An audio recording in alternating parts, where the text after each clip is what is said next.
Nelson Mandela began his life herding sheep and cattle in the rolling hills of South Africa's Eastern Cape. In his autobiography, part of which was written secretly while in prison, Mandela wrote, "I was not born with a hunger to be free. I was born free. Free in every way that I could know. Free to run in the fields near my mother's hut. Free to swim in the clear stream that ran through my village. Free to roast mealies under the stars and ride the broad backs of slow-moving bulls. It was only when I began to learn that my boyhood freedom was an illusion, when I discovered as a young man that my freedom had already been taken from me, that I began to hunger for it." Nelson Mandela's given name, Holihlahla, literally means tugging at the branches of a tree. But at school, he was given the name of another famous leader. When I went to school, the lady teacher, Miss Mdingane, asked, "What is your name?" I told her my African name, Holihlahla. She says, "No, I don't want that one. You must have a Christian name." So I say, "No, I don't have one." She says, from today, you are going to be Nelson." So henceforth, he would be known to the world as Nelson Mandela. As the son of a chief, Nelson Mandela had access to the best education available to black people in South Africa at the time. Studying at Fort Hare University, where he first became involved in student protest, his refusal to accept injustice, unfairness, and inequality would last a lifetime.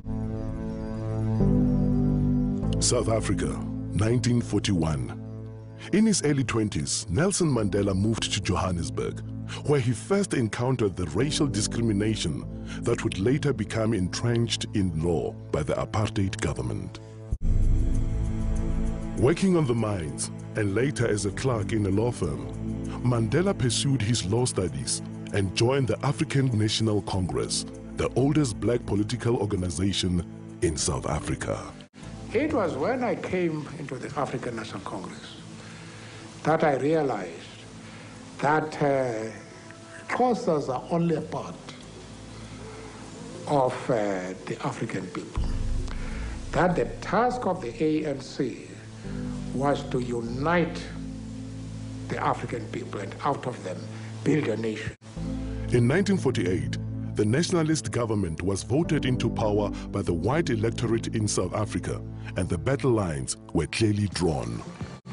Comrade Oliver said, "Well, I like this because we now know we have an enemy in power, and I think that we're going to have a better opportunity of mobilizing our people." Our policy is one which is called by an Afrikaans word apartheid. And I'm afraid that has been misunderstood so often. It could just as easily, and perhaps much better, be described as a policy of good neighborliness.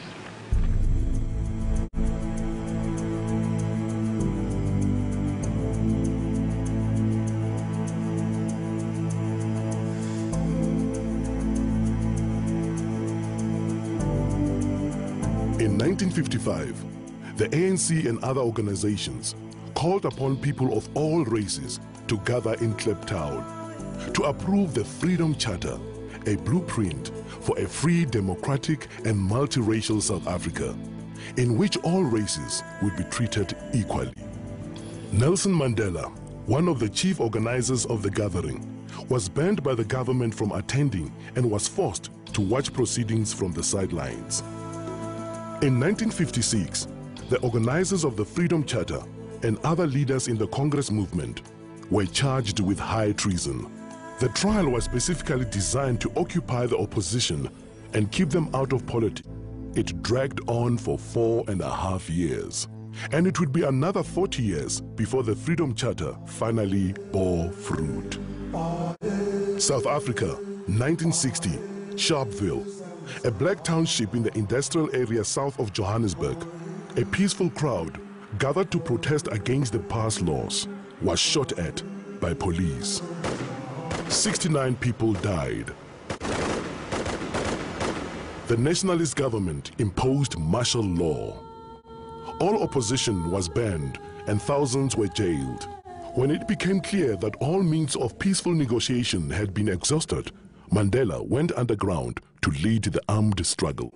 We have made it very clear in our policy that South Africa is a country of many races. There is room for all the various races in this country. There are many people who feel that it is useless and futile for us to continue talking peace and non-violence against a government whose reply is only savage attacks on an unarmed and defenseless. Key government installations were targeted for sabotage. Mandela became known as the Black Pimpernel. In 1962, Mandela was captured, charged with leaving the country illegally, and sentenced to imprisonment for 5 years. Shortly afterwards, his ANC comrades were captured with evidence which incriminated Mandela.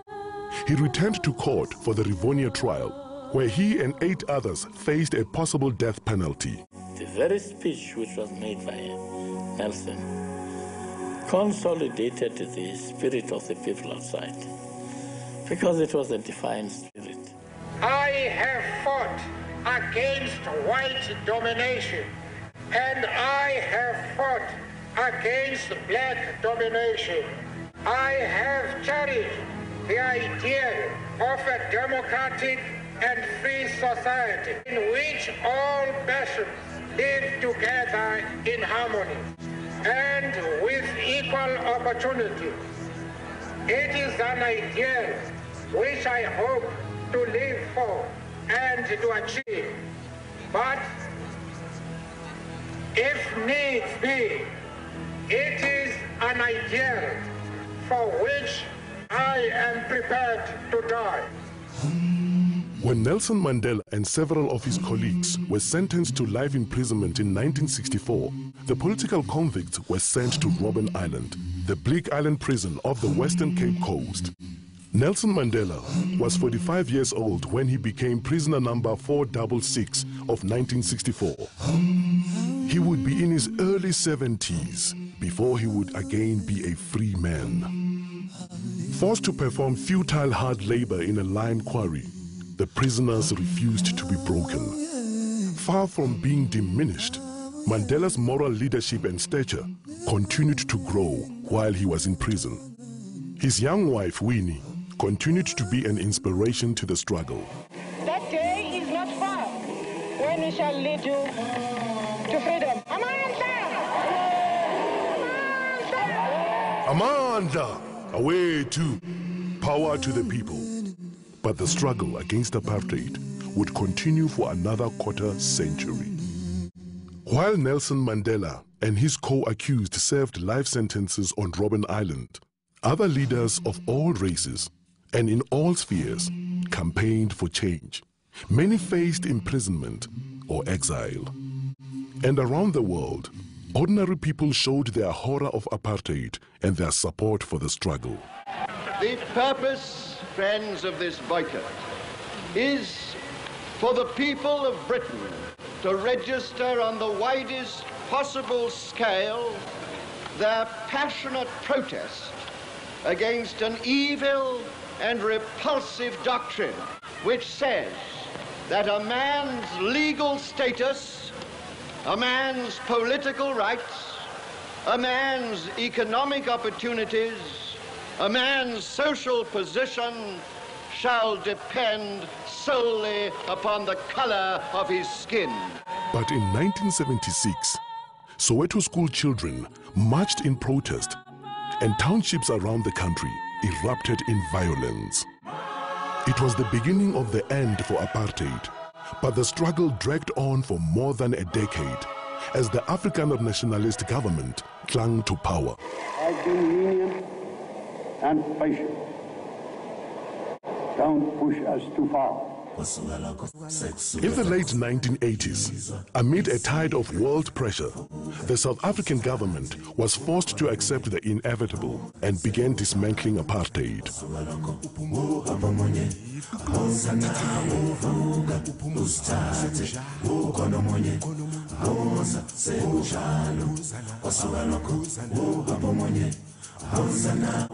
In 1990, at the age of 71, Mandela was released unconditionally.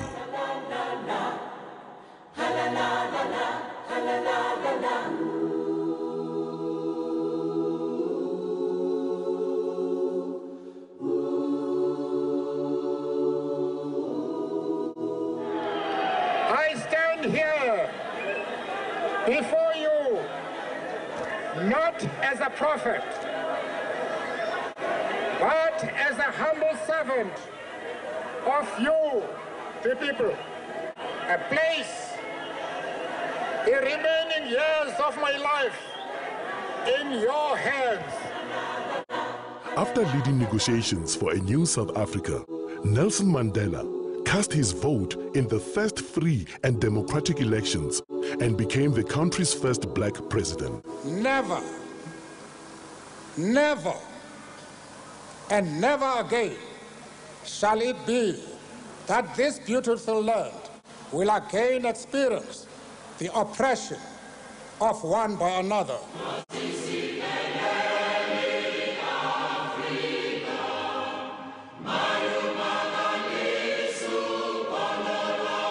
For the duration of his presidential term, and throughout what should have been a well-earned retirement, he has worked tirelessly to entrench the ideals he has so long stood for, becoming universally revered as an icon of leadership and humanity.